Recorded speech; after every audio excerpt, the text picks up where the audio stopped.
Good morning, buenos dias, cafecito, here we are again. And this is Mr. Donald Garza. You have no idea how proud I am to be even sitting here near him, touching him. And his wife is here, so she's okay, she's fine.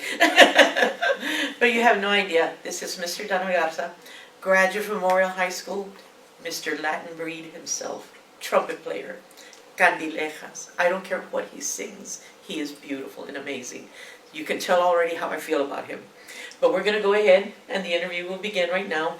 I do want to remind you that we are at WETC, the Westside Educational Training Center at 40th and 41st, right here on Old Highway 90. Come visit the campus. We have a computer lab that I'm looking at right now. We have a VA office right here for veterans to come and see what they can take here at the school. Please come by. The doors are open for you. Donald, I know you're from Memorial High School, but tell me what schools in Edgewood you attended. Elementary, I attended Loma Park Elementary. That's in the neighborhood where I lived off of 38th Street in Culebra. And that was a 6th grade elementary, so 1 through 6. And then after that, I went to Truman Junior High, which is also close by. Culebra and something close to St. Mary's. Yeah. And then, of course, Memorial, we were the first. Brand new. We were the first class to go to Memorial. Yeah, they hadn't even finished the building yet. Yeah, I remember. We were in the barracks, and when they finally finished, we moved all the stuff over to the actual building. But and I graduated in 1971 from Memorial. From Memorial High School. You've been a musician all your life. Just off the top of your head, name me some of the bands besides Latin Breed, because Latin Breed is the Latin Breed. You know, I don't care where you are, the minute that they start, everybody knows that's Latin Breed. Oh, and the crowd goes wild. Okay? So name me some of the other bands that you played with. And we do have pictures, and Ivan will zero in on some of them later, okay? Okay. Well, the first band, of course, was a garage band. We were probably about 13 or 14 years old, and everybody had a garage band at that time. Yeah, You could just go driving around the neighborhoods and you hear all the bands, you know, rehearsing in the garage and all the wrong notes and stuff. But I started out with the Roselles, and Mr. Uriegas was our manager. And that's Mr. U, Lidro's daddy. Yeah, everybody knows Mr. U. And most of the guys from the band were actually in school with me at Memorial and in Truman. So, and here's a picture of the guys. This is Cesar Moreno, and I think you recognize him from Incaliente. Oh yeah! And he's a Memorial grad. Yeah. Bobby Prado. And, oh my God. That's me with the years. But yeah, that was the first band I started out with. And then when that ran its course, I joined a band that I would watch as a little boy. It practiced across the street from me. And I always thought, one of these days I'm going to maybe play with them, you know. And sure enough, we got together and we started playing with Johnny and the Kings. Johnny was from Lanier. He'd gone to the war and stuff. So, but I got to meet some more musicians through that. And then after that, I played with actually Gilbert and the Blue Notes. I was about 15, 16 years old when I went to California. And so that was quite an experience. And then I played with Monsanto, and when I was 17, we recorded on Mover el Bote, and then I moved on to Henry Lee's band on. They used to play, I think it was called Brown Brandy. Oh my goodness, I remember them. And so from there, you know, and one of the things I remember is Road Apple with Randy and Ernie Garibay. Oh my God, those are masters. Oh my goodness. So I played with them for a while, and then after that, I started playing with the Latin Breed. I was 20 years old, and we were doing, Rudy Guerra was still in the band, and I learned a lot from him, a lot. Because he was the only one that I know of that did instrumental albums for the Sunliners. Everybody else just concentrated on the singer. Yeah, right. But Rudy Guerra was the leader of the band. He ran the band for Sonny. Correct. So he did. But he zeroed in on the power of the horns. Wow. Yeah, exactly. And so that was a good experience there. And then I started my own group for a while. We played the clubs locally. The group was called Max. We came out in Please Don't Bury Me Alive. Really? Yeah. Yeah. It's just where they... And Cafecito has interviewed him, so we've got him. There's a little scene where they're at a nightclub making some kind of a deal, and you can hear it say, "You're listening to the sounds of Max," or we were in the back. Really? I'm going to have to pay attention to that.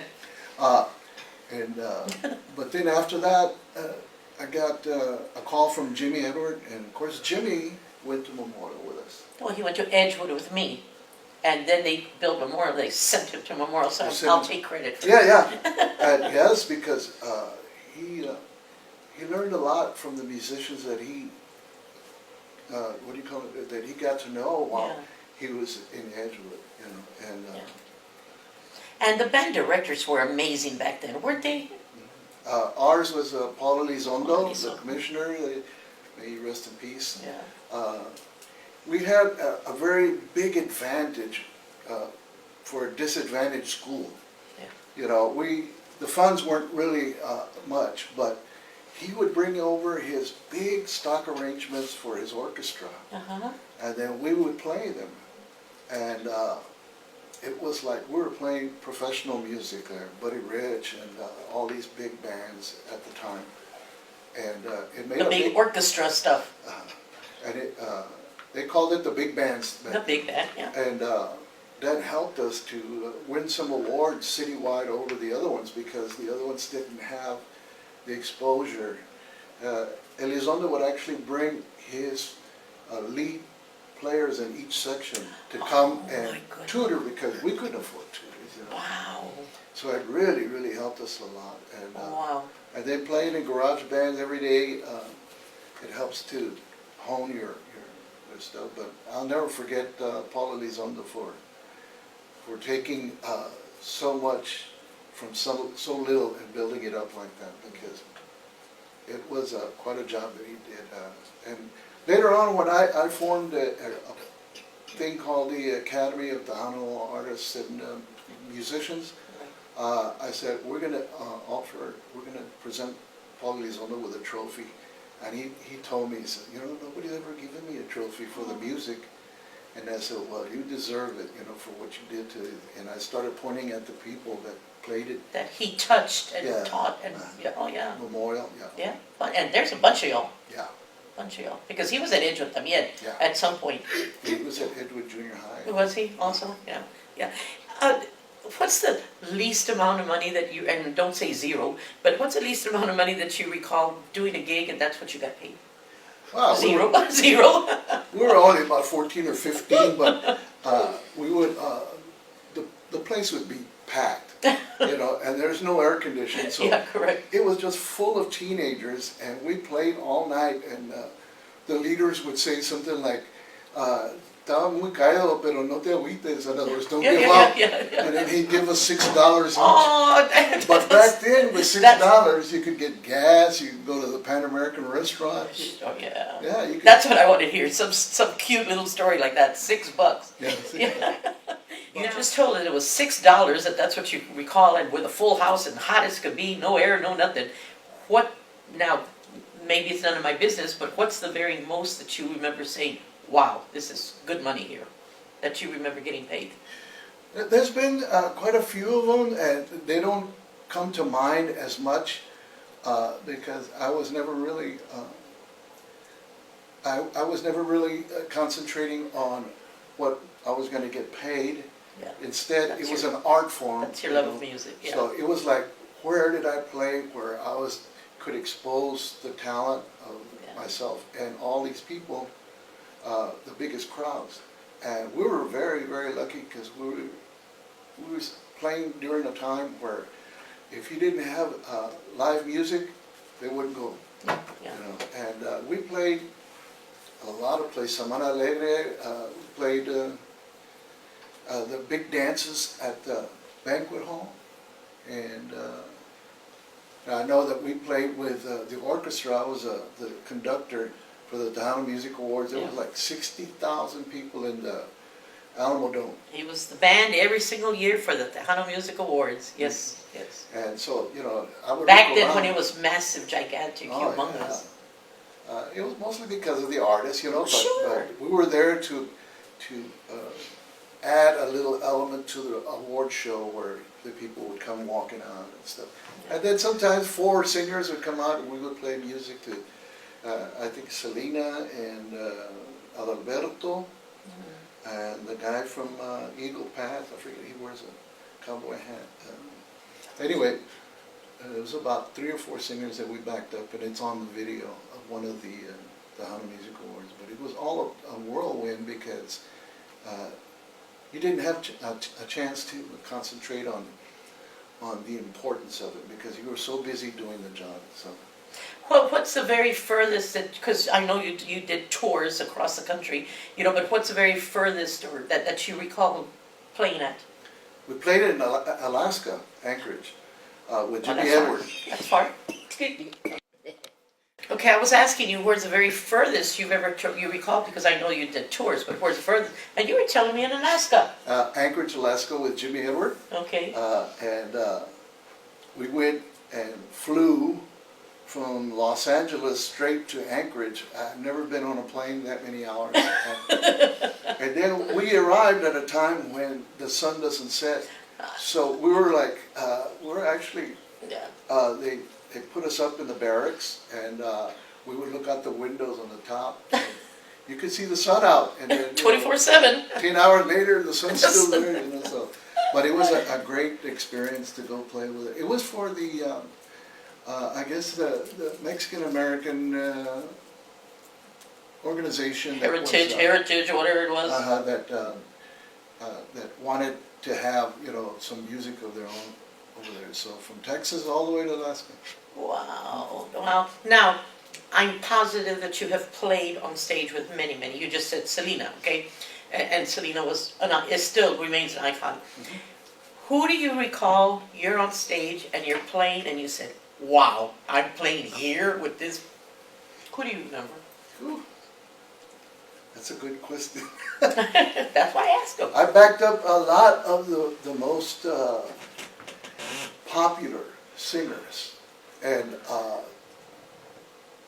it was just so many. I mean, you know, at this time, at my age, I was lucky enough to play over 50 years in the music, but you know, that's just so many nights of playing that you can't remember. I mean, I remember seeing Louis Bellson. I don't know if you know him. I don't know the name. He's a drummer, very well jazz drummer who played with a bunch of the big bands. Okay. Louis Bellson had his name on his drums and all this stuff. This was in the 40s and 50s.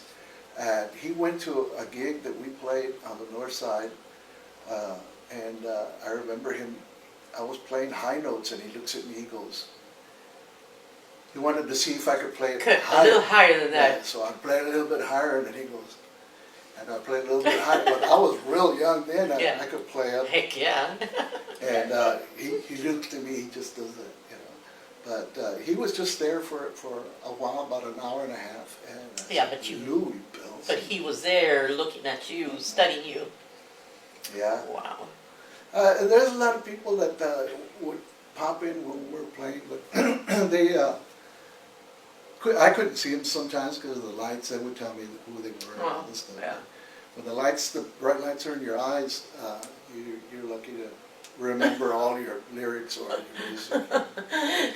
Well, another musical question.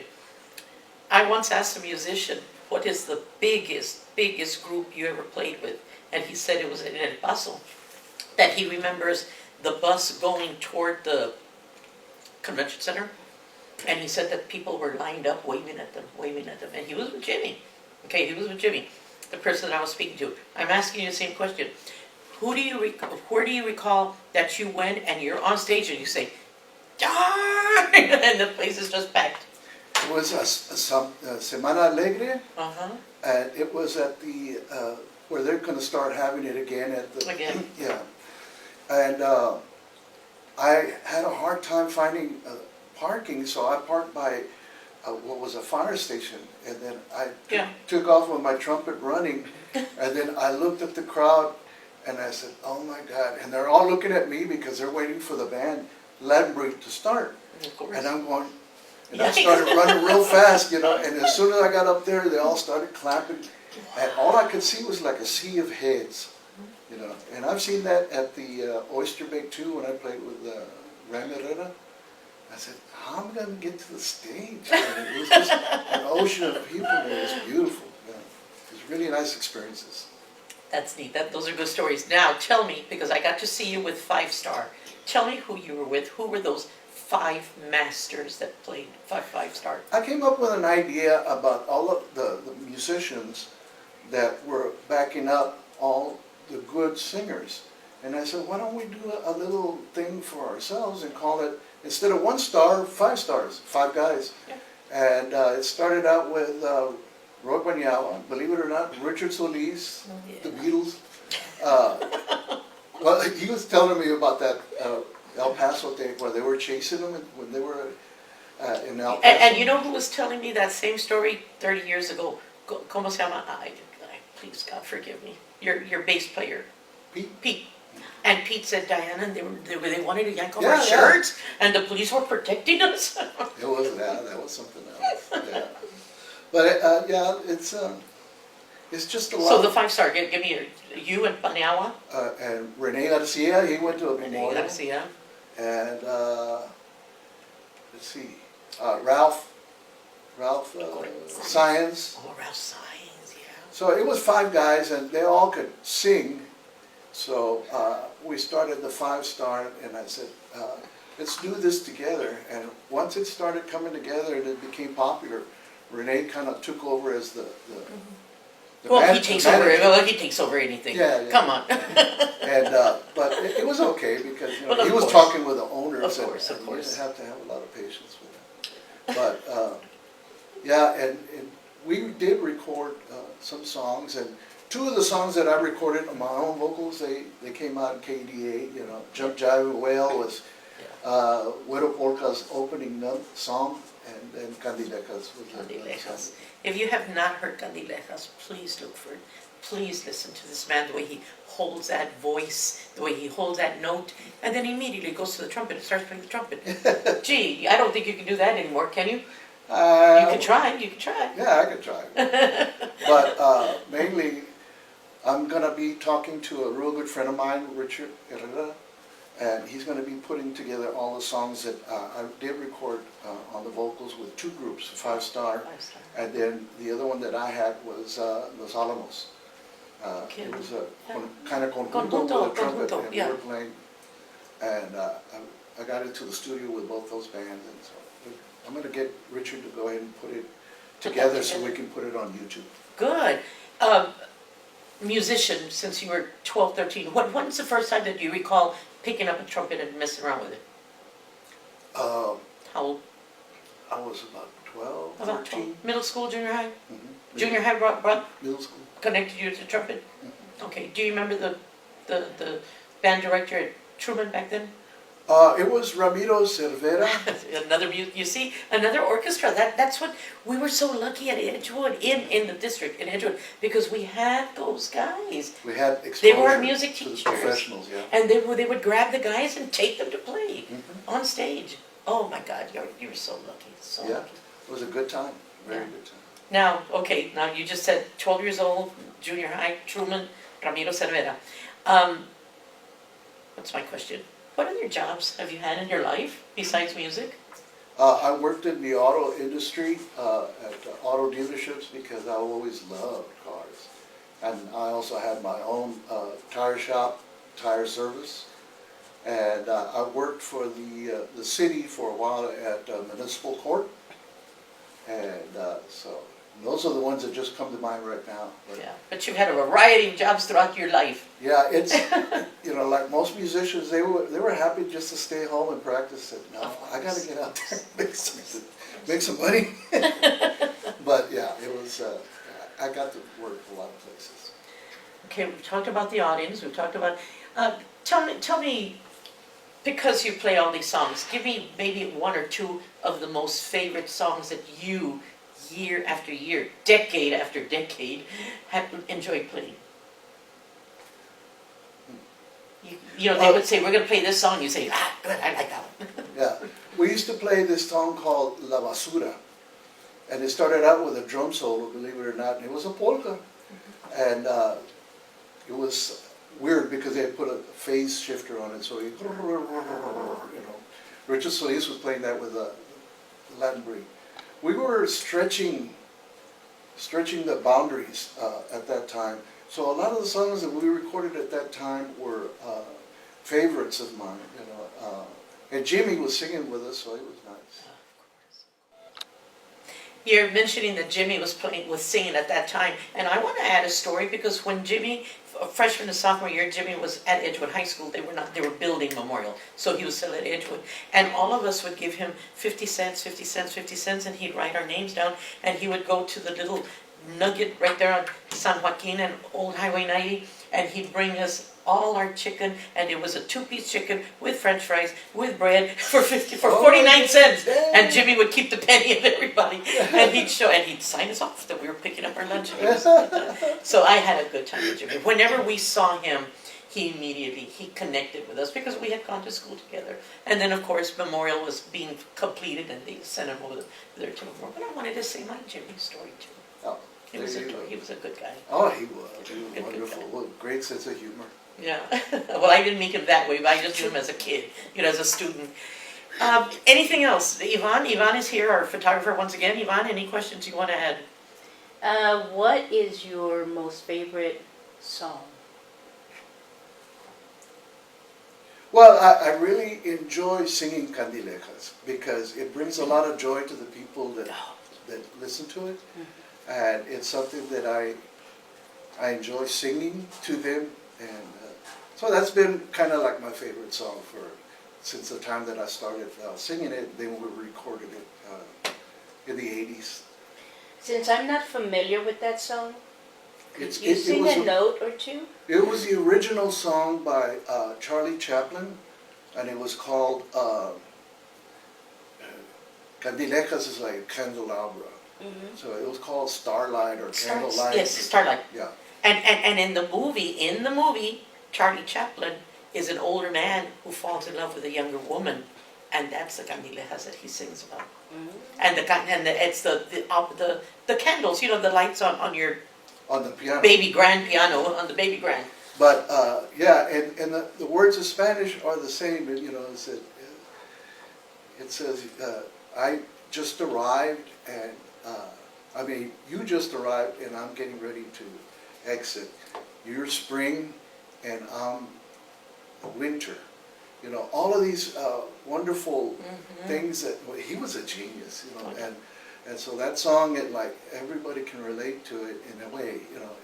It's such a tragic love story that when they made it into Spanish, I said, oh yeah, that sounds beautiful.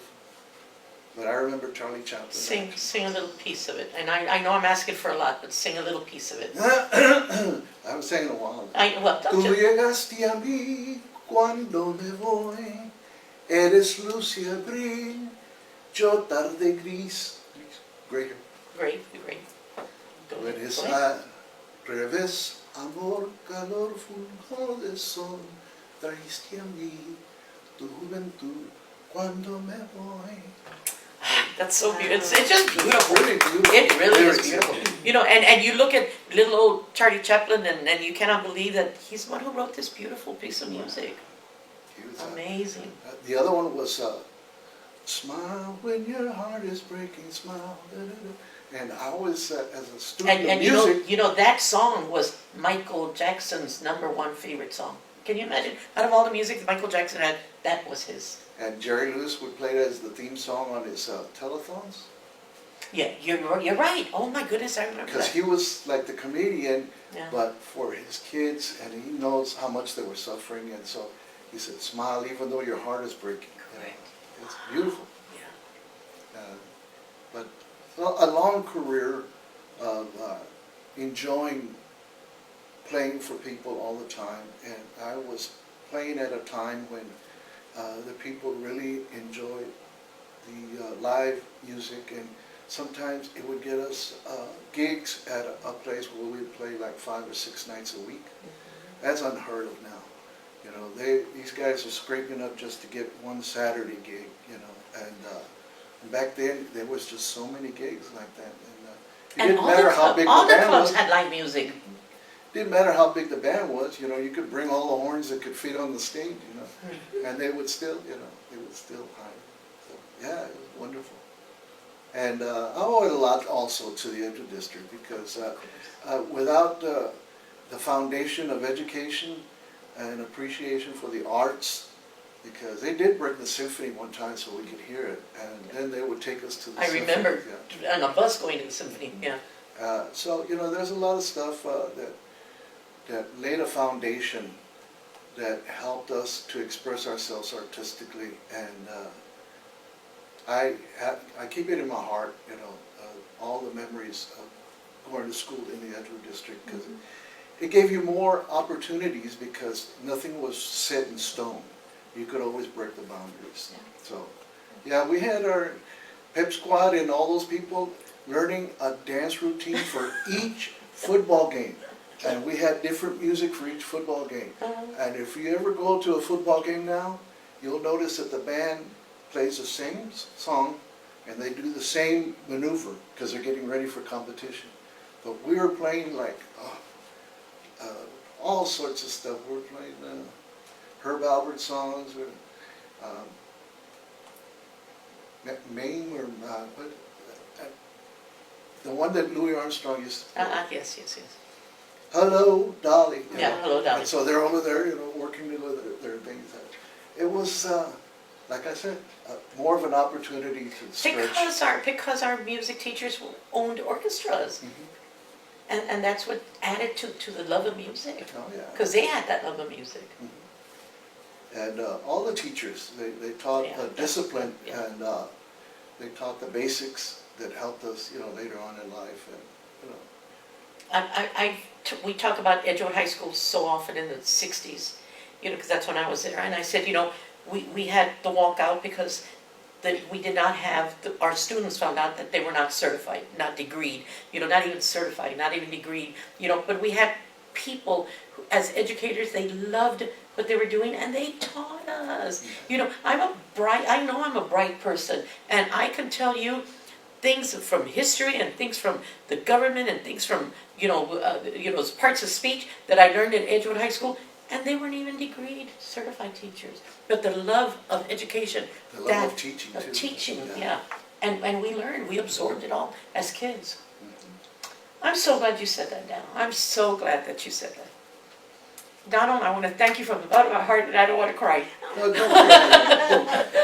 But I've loved you for a long time, and I thank too. you. And I thank you. Yvonne? Thank you so much for being here. It's I'm wonderful to very- hear stories like I'm this. very proud to be here with you guys. Thank It really is an honor.